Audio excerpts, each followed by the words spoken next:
નમસ્કાર. બી India news ચેનલના જનતા માગે જવાબમાં ફરી એક વખત અમે સીધા નાગરિકોને અને જનતાને સ્પર્શતા પ્રશ્ન લઈને આવ્યા છીએ.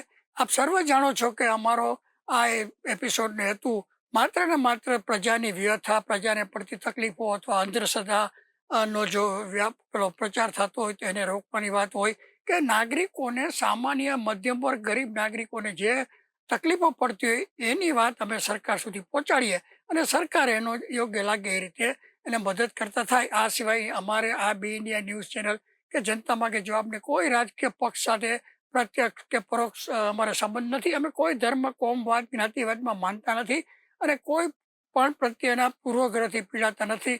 માત્ર ને માત્ર જનતાની વેદના અને વ્યથાને અમે લોકો સમક્ષ અને સરકાર સમક્ષ પહોંચાડવાના એકમાત્ર શુભ ઇરાદાથી આ કાર્યક્રમનું આયોજન કરી રહ્યા છીએ અને આ અનુસંધાને અમને ગુજરાતભરમાંથી દર્શકોના ખૂબ જ પ્રેમ અને લાગણીથી મેસેજો આવતા હોય છે અને એ મેસેજો અને એના સૂચનો મુજબ અમે અમારા આ એપિસોડનું આયોજન કરતા હોય છીએ.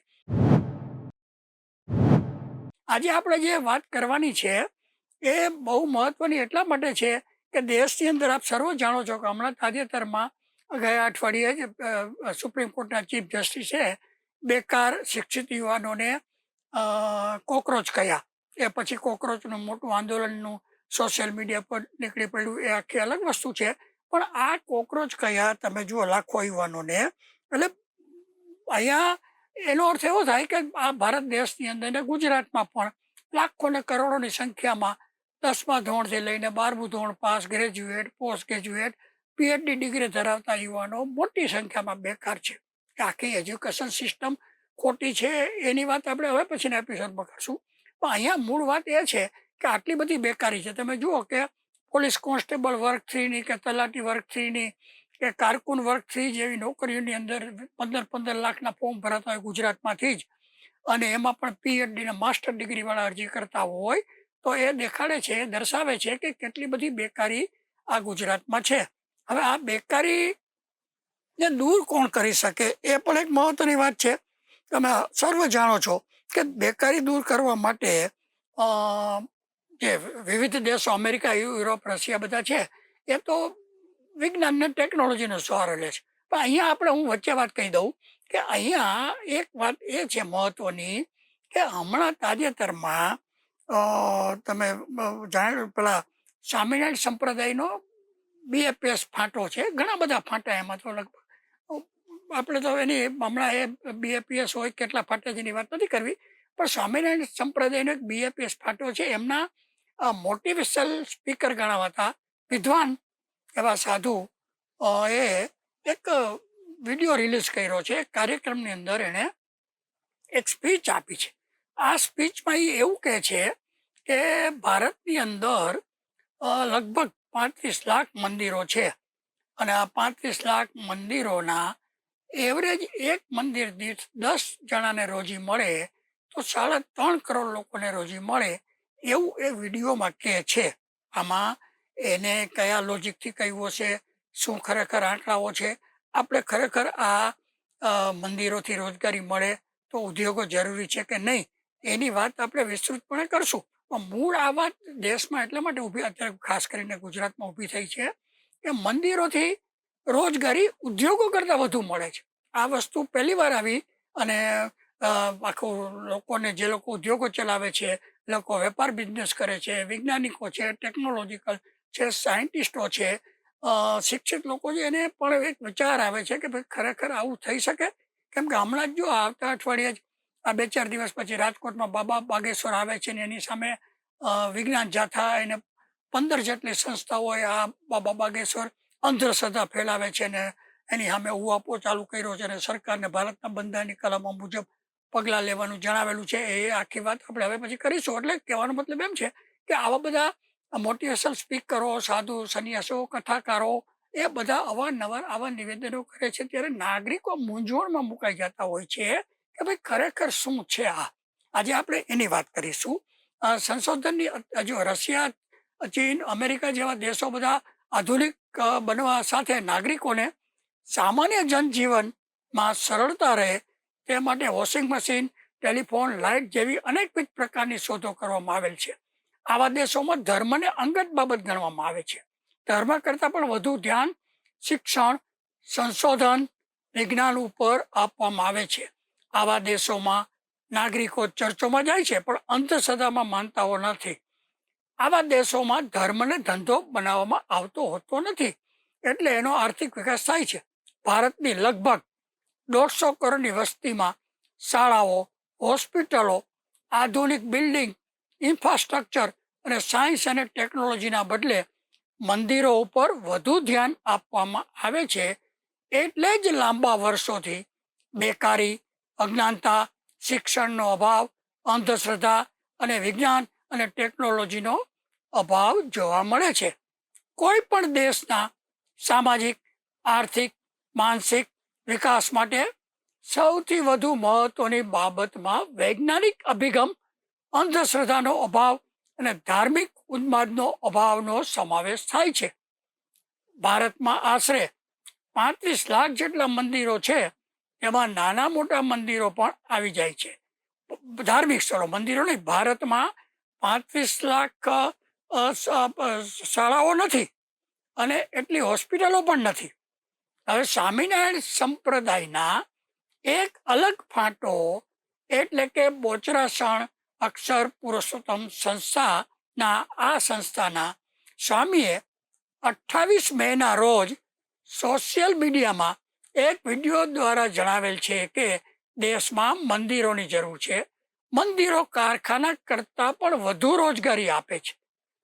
ભારતમાં 35 લાખ મંદિરો છે. એક મંદિર સરેરાશ 10 વ્યક્તિને કામ આપે છે.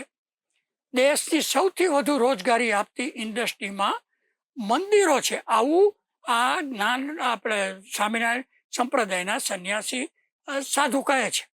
મંદિરની બહાર પૂજાપો, કંકુ વેચે છે, તેને પણ રોજગારી મળે છે એમ પણ તેઓ કહે છે. કારખાના આટલી રોજગારી આપતા નથી આવું પણ એ કહે છે. પૂજારીને મંદિરમાં પગાર પણ મળે છે. તિરુપતિ બાલાજી મંદિરના કારણે હજારોને રોજગારી મળે છે.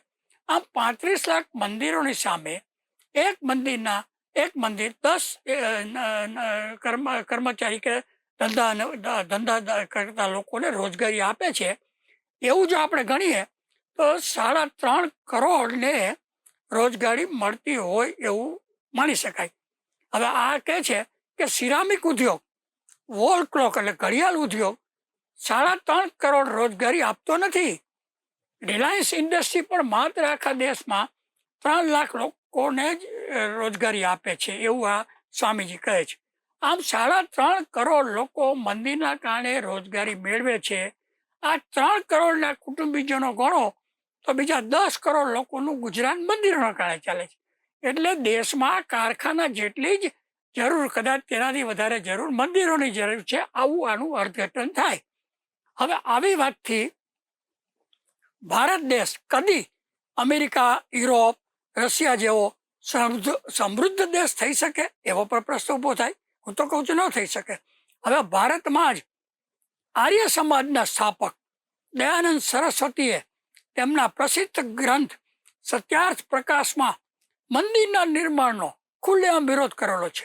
હિન્દુ ધર્મમાં વ્યાપાયેલ કુરિવાજો, અંધશ્રદ્ધા અને પાખંડ પર દયાનંદ સરસ્વતીએ આકરા પ્રહારો કરેલા છે.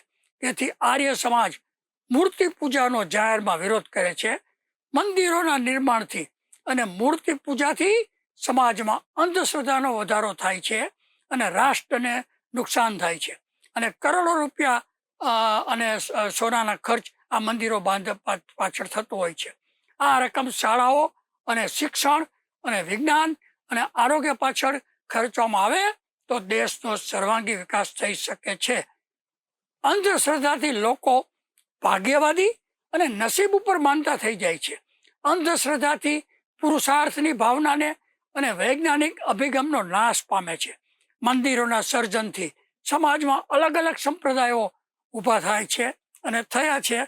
સ્વામિનારાયણ સંપ્રદાય જ આ બાબતનું ઉત્તમ ઉદાહરણ છે. તેમના કેટલાય ફાટા પડેલા છે. દરેક મંદિર સંપ્રદાય પોતાના હિત માટે કોર્ટમાં પણ લડતા હોય છે. હિંસક લડાઈઓ પણ થાય છે અને હત્યાઓ પણ થઈ રહી છે. એ બધું મીડિયામાં અવારનવાર આવે છે. વિવિધ સંપ્રદાયોને કારણે તો ઈર્ષા અને વિખવાદ વધે છે. ઇતિહાસમાં એવું ક્યાંય લખેલું છે કે ભૂતકાળમાં મોહમ્મદ ગજની જેવા વિદેશી આક્રમણો આવ્યા ત્યારે ભારતના કેટલાક રાજાઓ અને પ્રજા પુરુષાર્થ કરવાને બદલે, સામે લડવાના બદલે મંદિરોમાં બેસીને એવા ભ્રમમાં રાચેલા કે ભગવાન પોતે આવીને ચમત્કાર કરશે અને રક્ષા કરશે. આવી અંધશ્રદ્ધાને કારણે જે વર્ષો સુધી દેશ ગુલામ રહેલો. આ ઉપરાંત વેદો અનુસાર ઈશ્વર તો કણ કણમાં વસેલો છે, નિરાકાર છે અને સર્વવ્યાપી છે. આથી મંદિરમાં ઈશ્વરને બેસાડી દેવા તેમના વિરાટ સ્વરૂપનું અપમાન છે, એવું પણ વેદના કેટલાક નિષ્ણાતો કહે છે. ખરું મંદિર અને પૂજા તો તેને કહેવાય કે જ્યાં જ્ઞાનનો પ્રસાર થાય, ચારિત્ર્યનું નિર્માણ થાય અને પરોપકારના કાર્યો થાય. સંજોગ નસીબે આપણે ત્યાં કમનસીબે મંદિરો અને મસ્જિદોમાં ધાર્મિક સ્થળોમાં મહિલાઓના શોષણ અને રૂપિયા અને મારામારી અને સત્તા માટે હિંસક પ્રવૃત્તિઓ અને વ્યભિચારની પ્રવૃત્તિઓ થાય છે, એવું અવારનવાર મીડિયામાં પ્રસિદ્ધ થતું હોય છે. ધાર્મિક કેટલાક, બધામાં નહીં, કેટલાક ધાર્મિક સ્થળોમાં, આખા દેશમાં. અલબત્ત તમામ ધાર્મિક સ્થળોમાં આવું થતું નથી. ઘણા બધા ધાર્મિક સ્થળો સારા પણ હોય છે, પરંતુ હવે મોટી સંખ્યામાં આવા બનાવો બનતા રહે છે, તે પણ કડવી વાસ્તવિકતા છે. હવે આ સ્વામિનારાયણ બોચરાસન સંસ્થાના સ્વામી જેઓ બીએપીએસ સંપ્રદાયના છે, તેના કોઈ મંદિરની બાજુમાં કોઈ કંકુ કે અગરબત્તી વેચવાવાળા જોવા મળતા નથી, કારણ કે તેમનું મંદિર જ આવી બધી સામગ્રી વેચતું હોય છે. એટલે મંદિરને આવક મળે છે, નહીં કે બહાર બેઠેલા લોકોને. અગાઉ કહેલ છે તેમ મંદિરોથી કોઈ પરોક્ષ કે પ્રત્યક્ષ ઉત્પાદન થતું નથી. જો મંદિરો બનાવવાથી ઉત્પાદન કંઈ થતું નથી આર્થિક ભાષામાં. જ્યારે ઉદ્યોગો કાચા માલમાંથી નવી વસ્તુનું સર્જન કરે છે, કપડાં, દવા, મોટરકાર, મોબાઈલ, જે દેશમાંની જે આ બધી પ્રોડક્શન દેશની જીડીપીમાં એટલે કે આવકમાં વધારો કરે છે. ધાર્મિક પર્યટનથી દરરોજ અંદર એટલે કે દેશથી કે જિલ્લામાં થોડા પ્રમાણમાં નાણાંનું ટર્નઓવર થતું હોય છે. જ્યારે ઉદ્યોગો પોતાની પ્રોડક્ટ ઉત્પાદન ફોરેનમાં વેચીને દેશને મહત્વનું ઊંડિયામણ પણ કમાવી આપે છે. મંદિર ઊંડિયામણ કમાવી આપતું નથી. મંદિરથી કોઈ નવી અને સતત રોજગારી ઊભી થતી નથી હોતી. ઉદ્યોગોથી હોશિયાર યુવાનોને મોટા પગારવાળી નોકરીઓ મળે છે અને દેશને સાચા અર્થમાં ઉદ્યોગો આત્મનિર્ભર બનાવે છે અને આધુનિક બનાવે છે. દેશનો વિકાસ માત્ર ધાર્મિક સ્થળોથી થાય નહીં, આધુનિક વિજ્ઞાન, ટેકનોલોજી અને ઉદ્યોગોથી જ થઈ શકે. ભારતમાં હજારો ભવ્ય ધાર્મિક સ્થળો બનાવવામાં આવેલા છે, પરંતુ વિશ્વમાં પ્રથમ 100માં એક પણ એવી યુનિવર્સિટી નથી કે જેનો, ભારતની એક પણ એવી યુનિવર્સિટી નથી કે વિશ્વની યુનિવર્સિટીમાં આપણો 100મો નંબર આવે. એટલે કે દર વર્ષે હજારો વિદ્યાર્થીઓ ફોરેન અભ્યાસ માટે શા માટે જાય છે? કેમ કે અહીંયા આપણે એવી યુનિવર્સિટી કે કોલેજ બનાવી શકતા નથી. મંદિરો બનાવો, પણ ભણવાનું શું? મંદિરોથી રોજગાર કે જ્ઞાન મળતું હોત તો લાખો અને કરોડોનો ખર્ચ કરી ને અત્યારે સેંકડો યુવાનો અમેરિકા, યુરોપ જવા માટે શા માટે દોડે છે? આપ સર્વે જાણો છો કે રોજ છાપવામાં આવે છે કે આ વિદ્યાર્થીઓ ગેરકાનૂનીપણે ઘૂસવા માટે અને ભણવા માટે 1-1 કરોડ રૂપિયા ખર્ચીને પ્રયત્ન કરતા હોય છે. શા માટે? દેશમાં નથી તમારી પાસે યુનિવર્સિટી ને કોલેજો, એટલે જ એનો મંદિરના નિર્માણમાંથી આવું મળતું હોતું નથી આ શિક્ષણ. એટલા માટે લોકો, વિદ્યાર્થીઓ ફોરેન જાય છે. મંદિરો ઉદ્યોગ કરતાં વધુ રોજગારીનું સર્જન કરે છે, એ વાત વિચારવા જેવી છે. ભારતમાં લગભગ 35 લાખ મંદિરો છે, પરંતુ 35 લાખ શાળાઓ કે હોસ્પિટલો નથી.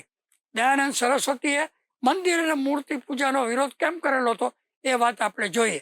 તાજેતરમાં સ્વામિનારાયણ સંપ્રદાયના અનેક ફાટાઓમાં એક ફાટો મેં કહ્યું એમ બીએપીએસ તરીકે ઓળખાય છે, તેમના પૂજનીય ધર્મ ધુરંધર ગણાવાતા એક સ્વામીએ પ્રેરણાદાયક ગણાવતી મોટિવેશન સ્પીચ આપી છે. અને મોટિવેશન સ્પીચ આપી છે આ સ્વામિનારાયણ બીપીએસના સાધુ એ રિસર્ચ સ્કોલર હોય એવી અદાથી પુરવાર કરવાનો પ્રયત્ન કરે છે કે ધાર્મિક સ્થાનોનો આ કારણે રોજગારીમાં વધારો થાય અને ઉદ્યોગો કરતાં વધુ રોજગારી મળતી હોય છે. આવા આવા ઘણા સંપ્રદાયના સ્વામીઓ, સાધુઓ, સંન્યાસીઓ, કથાકારો, મોટિવેશન સ્પીચ આપતા લોકો જાહેર કાર્યક્રમો અને ધાર્મિક કાર્યક્રમમાં અવારનવાર આવી વાતો કરતા હોય છે.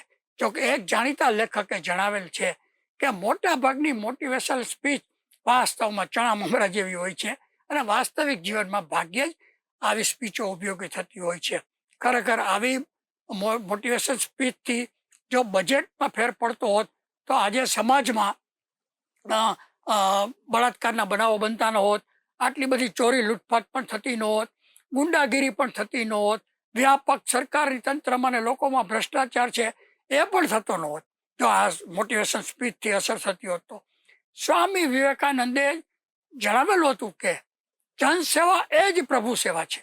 લોકોની વેદના અને વ્યથાને દૂર કરી શકે તે જ સાચો ધર્મ છે.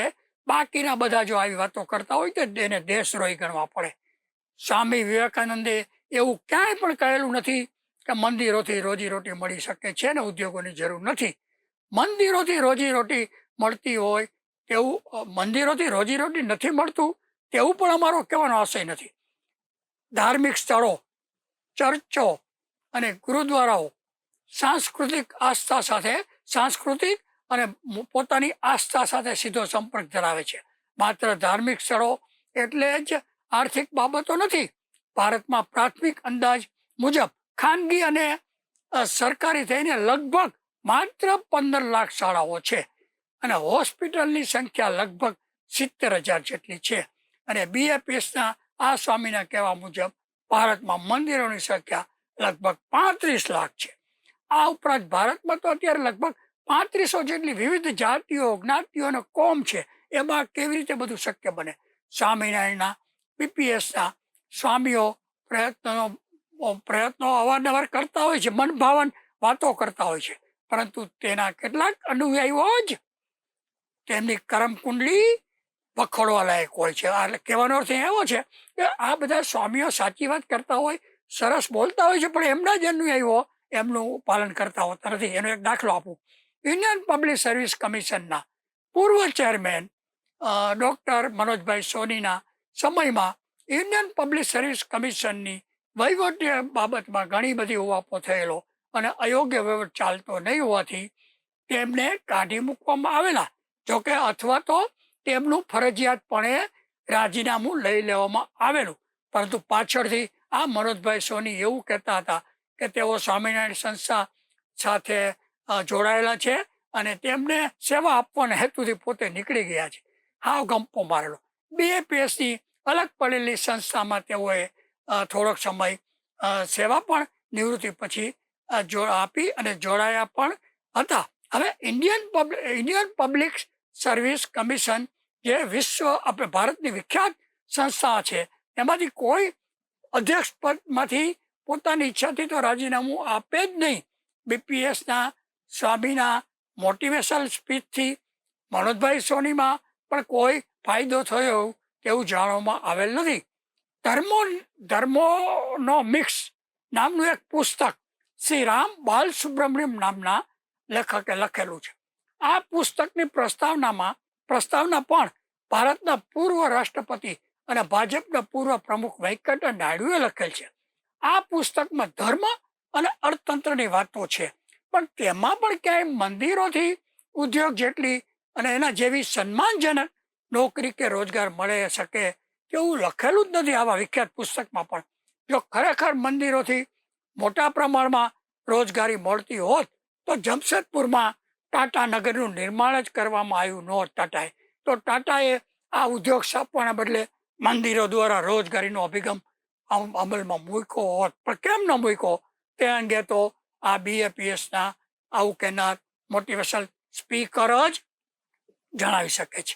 સ્વામિનારાયણ સંપ્રદાયના સાધુઓની મોટિવેશનલ સ્પીચનું અમલીકરણ ઘણીવાર મેં કહ્યું તેમ તેમની સંસ્થાઓમાં કામ કરતા કર્મચારીઓ, કેટલાક કર્મચારીઓ કે એના અનુયાયીઓ ગણાવાતા હોય તેઓ નથી કરતા, તે પણ કડવી વાસ્તવિકતા છે.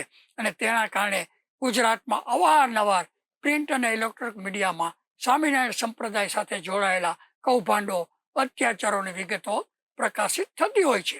અલબત્ત પ્રકાશિત થતી આવી વિગતો સાચી છે એવું અમે જરા પણ કહેતા નથી. ગાંધીનગર અક્ષરધામ મંદિરમાં આશરે 15 વર્ષ પહેલા મિસ્ત્રી અટક ધરાવતા યુવાન રસોડામાં સેવા આપતા હતા સાધુ તરીકે. આ યુવાનના પિતા ગાંધીનગર હોમગાર્ડમાં અધિકારી પણ હતા. રસોડામાં સેવા આપતા યુવાનનો ભેટો એ દરમિયાન મંદિરમાં આવતી એક ઉચ્ચ અધિકારીની યુવાન પુત્રી જે ફાંકડું અંગ્રેજી બોલતી હતી તેની સાથે થયો. પછી તો બંનેની આંખો મળી, હૈયા હિલોડે ચડ્યા, ઉર્મિઓની કૂંપળો ફૂટી અને મંદિરની સેવા છોડી અને લગ્ન જીવનની શરૂઆત આને કરી દીધી આ યુવાન સાધુએ. એ વખતે સ્વામિનારાયણ સંપ્રદાયમાં હલચલ મચી ગયેલી. આજે પણ તે યુવક મંદિરમાં સેવા આપવા ક્યારે પણ આવેલ હોવાનું મારી જાણમાં નથી.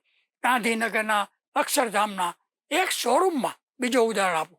ફેશનેબલ ટી શર્ટ અને કપડાનું સેલ્સમેનનું કામ કરતા એક યુવાનને એ સમયે અમેરિકામાં એટલાન્ટા શહેરમાં સ્વામિનારાયણ મંદિરમાં ટકામુંડા કરી પૂજારી બનાવી અને પૂજારી તરીકે મોકલી આપવામાં આવ્યો. સેલ્સમેનનું નોકરી કરતો હતો એને રાતોરાત સંન્યાસી બનાવીને એટલાન્ટામાં મંદિરમાં મોકલી આપ્યો. આને કદાચ રોજગારી ગણી શકાય, કેમ કે એનામાં પૂજારીનો પગાર મળશે.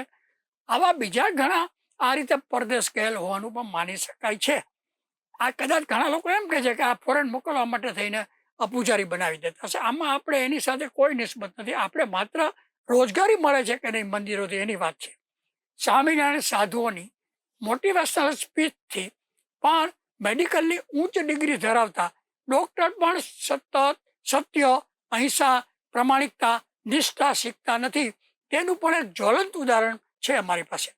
ગાંધીનગરની સરકારી હોસ્પિટલમાં વર્ગ 2ના ડૉક્ટર તરીકે વર્ષો પહેલાં ડૉક્ટર મંગળદાસ પટેલ લાંબા વર્ષો પહેલાં નોકરીમાં જોડાયા હતા. સ્વામિનારાયણના અનુયાયી હોવાનું જણાવતા હતા. સ્વામિનારાયણના અનુયાયી હોવાના જણાવી એક પત્નીવ્રતના કાયદાની વિરુદ્ધનું વર્તન કરેલું ત્યારે એવી ફરિયાદો થયેલી. એની સાથે પણ આપણે નિસ્બત નથી. નોકરીની સાથે બીજા કોન્ટ્રાક્ટના કામો બીજાના નામે પોતાના સગાવાલા નામે કરતા હતા એ પણ આપણે દરગુજર કરીએ. દર 3 વર્ષે સરકારમાં ડૉક્ટરો, એન્જિનિયરોની બદલીનો નિયમ હોવા છતાં સ્વામિનારાયણ સંપ્રદાયના દબાણથી સતત 20 વર્ષ સુધી ગાંધીનગરની સરકારી હોસ્પિટલમાં તે ચીટકી રહેલા હતા. આ સત્ય અને નિષ્ઠાની વાત આવી છે તેને એટલા માટે કહું છું.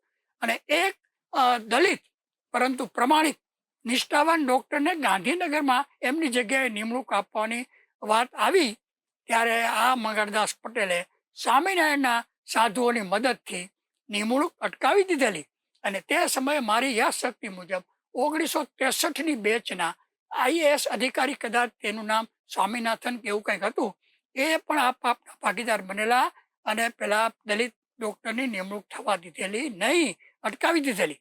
એ બાદ ડૉક્ટર મંગળદાસ પટેલ ઉંમર 58 વર્ષ પૂરા થતાં નિવૃત્ત થયા બાદ સ્વામિનારાયણ સંપ્રદાયનું ઋણ ચૂકવવા તેમની સંસ્થામાં થોડો સમય સેવા આપતા હતા. એવી જ રીતે એક પટેલ અટક ધરાવતા એક પશુ ચિકિત્સક ડૉક્ટર હતા, જેઓ હરિભક્ત એટલે કે સ્વામિનારાયણ સંપ્રદાયના અનુયાયી જણાવતા હતા પોતાને હતા. અને ગુજરાત સરકારની પ્રતિષ્ઠિત તાલીમ સંસ્થા જેનું નામ સ્પીપા સરદાર પટેલ ઇન્સ્ટિટ્યૂટ છે, તેમાં લાયકાત નહીં હોવા છતાં સ્વામિનારાયણ સંપ્રદાયના દબાણથી નિમણૂક લીધી હતી અને સરકારે આપવી પડી હતી સાધુઓના દબાણથી. એ સમયે કદાચ સ્પીપાના ડાયરેક્ટર તરીકે IAS અધિકારી PN રાયચૌધરી હતા મારી યાદશક્તિ મુજબ. 25 વર્ષ પહેલાની વાત. એ સમયે ભારત સરકારની વિખ્યાત નેશનલ ઇન્સ્ટિટ્યૂટ ઓફ રૂરલ ડેવલપમેન્ટના કાર્યક્રમનું આયોજન થયેલ. તેમાં આ પશુ ચિકિત્સક ડૉક્ટરે સંચાલન કરવાનું હતું, પરંતુ તેઓ લાયકાત નહીં હોવાથી, કરી શકે તેમ નહીં હોવાથી તેઓ રજા પર ઉતરી ગયા હતા. આમ છતાં BPSના કોઈ સાધુના દબાણથી તેના ઉપર કોઈ શિક્ષાત્મક કાર્યવાહી થઈ શકેલ નહોતી. હવે મંદિરોથી જ જો સંપૂર્ણ અને સન્માનપૂર્વક રોજગારી મળતી હોય તો વાઇબ્રન્ટ સમિતિ યોજવાની પણ શું જરૂર છે, એવો પ્રશ્ન પણ ઉપસ્થિત થાય છે. તેમની જગ્યાએ વિશાળ મંદિરો બાંધી દેવા જોઈએ. સેમિકન્ડક્ટર ચિપ્સનો પ્લાન તાજેતરમાં સાણંદ ખાતે આપણા માનનીય વડાપ્રધાન મોદી સાહેબે ઉદ્ઘાટન કર્યું, એની પણ શું જરૂર છે? જામનગરની વિશ્વવિખ્યાત સૌથી મોટી તેલ રિફાઇનરી બંધ કરીને મંદિરોના યોજનાને અમલમાં મૂકવી જોઈએ. ત્યાં બધા મંદિરો બનાવીને એમાંથી રોજગારીનું સર્જન કરવું જોઈએ. વાસ્તવમાં ભારત સરકારે બીપીએસના આ સાધુના નિવેદન કરેલ છે તેને નીતિ આયોગના ચેરમેન અથવા તો ભારત સરકારમાં રોજગાર મંત્રી બનાવી દેવા જોઈએ, જેથી તેઓ મંદિરો દ્વારા રોજગારીનું કામ કરી શકે. આમ પણ ગુજરાતના ભરૂચ જિલ્લાના ધારાસભ્ય ડી.કે. સ્વામી ધારાસભ્ય છે એવો ભગવા કપડાં પહેરીને આવે છે અને સ્વામિનારાયણ સંપ્રદાયના સાધુ છે. અને ઉત્તર પ્રદેશના મુખ્ય પ્રધાન યોગી પણ ભગવાધારી સાધુ છે. તો ત્યાં પણ ઉદ્યોગો બંધ કરીને મંદિરોનો વિકાસ કરવો જોઈએ. આમ પણ અયોધ્યાના રામ મંદિર પછી ત્યાં રાજકીય ભેદભાવ વગર કેટલાક રાજકીય નેતાઓ અધિકારીઓએ જમીન ખરીદી રહ્યા છે અને વિવિધ વ્યવસાય શરૂ કરી રહેલા છે, હોટલથી માંડીને બીજા બધા. અલબત્ત આમાં બેકારી યુવાનોને કશો ફાયદો થયો હોય એવું મારી જાણમાં નથી, પરંતુ ઉચ્ચ અધિકારીઓ અને રાજકારણીઓને આ જમીનોને ભાવ વધવાથી બીજા વ્યવસાયને કારણે રોજગારીની આવક મંદિરોને અયોધ્યા મંદિરને કારણે ચોક્કસ એને વધી ગઈ છે. અલબત્ત કાશી વિશ્વનાથ, ચારધામ યાત્રા, અયોધ્યા, સોમનાથ, દ્વારકા, તિરુપતિ, વૈષ્ણોદેવી, સિદ્ધિવિનાયક, જગન્નાથપુરી, અંબાજી, દ્વારકા, પાવાગઢ જેવા ધાર્મિક સ્થળોમાં વર્ષોથી લોકો આવે છે. તેના કારણે થોડી ઘણી આવક ટેક્સીવાળાઓ, હોટલવાળાઓ થતી હશે, પરંતુ તેને રોજગારીનું મુખ્ય મથક કે સાધન ગણી શકાય નહીં. ખ્રિસ્તી લોકો પણ ઇઝરાયલ અને વેટિકન ધાર્મિક હેતુથી જાય છે, પરંતુ તેનો અર્થ એવો નથી કે ઇઝરાયલ અને વેટિકન સિટીએ ઉદ્યોગો અને વિજ્ઞાન બંધ કરી દેવા જોઈએ. આમ મારો કહેવાનો મતલબ એ છે કે જે આ મોટિવેશનલ સ્પીકરે જે વાત કરી છે આપણી સમક્ષ કે મંદિરોથી જ વધારે રોજગારી મળે છે, પણ સાથે સાથે એ પણ જોવું જોઈએ કે મંદિરોથી જ જો આપણે ઉદ્યોગો ઉપર આવીએ તો પછી એ અંધશ્રદ્ધા વધશે કે કેમ. મેં કહ્યું પુરુષાર્થ અને ભાગ્ય ઉપર લોકો જાય, મહેનત કરે નહીં કે ભાઈ મંદિરમાં બેઠા રહીશું તો આપણને આ લાભ થશે, આપણને આવો લાભ થશે. અહીંયા વાત માત્ર મંદિરોથી રોજગારી મળે છે નથી, પણ સાયન્સ, ટેકનોલોજી, વિજ્ઞાનથી જેમ મેં કહ્યું એમ ટેલિફોનની શોધ, લાઇટની શોધ, વિજ્ઞાનની શોધ, વોશિંગ મશીનની શોધ થઈ છે. એ બધું જો કરવું હોય તો આપણે મંદિરોને મહત્વ કરતા આ ઉદ્યોગોને મહત્વ આપવું પડશે. આજે અહીં કહેવાનો અર્થ એટલો જ છે કે આ સ્વામી સાથે અમારો કોઈ આંતરિક વિરોધ નથી. એ મોટિવેશનલ સ્પીકર છે, હોશિયાર છે, એટલે જ મેં કહ્યું કે એને ભારત સરકારના રોજગાર મંત્રી બનાવી દેવા જોઈએ, નીતિ આયોગના ચેરમેન બનાવી દેવા જોઈએ. અને દેશમાં જેમ અયોધ્યાથી રોજગારી મળી છે એમ બીજા વિકલ્પો થઈ શકે. પણ હજી કહું છું કે અંધશ્રદ્ધામાં વધારો થવો ન જોઈએ. વિજ્ઞાન, ટેકનોલોજી, શિક્ષણ અને આરોગ્ય માટે આ વિજ્ઞાન જોઈએ, ટેકનોલોજી જોઈએ, અદ્યતન કોમ્પ્યુટર જોઈએ. બસ આ વસ્તુને ધ્યાનમાં રાખી અને આવા નિવેદનને ધ્યાનમાં લેવું જોઈએ. નમસ્કાર, જય હિન્દ, ગરવી ગુજરાત.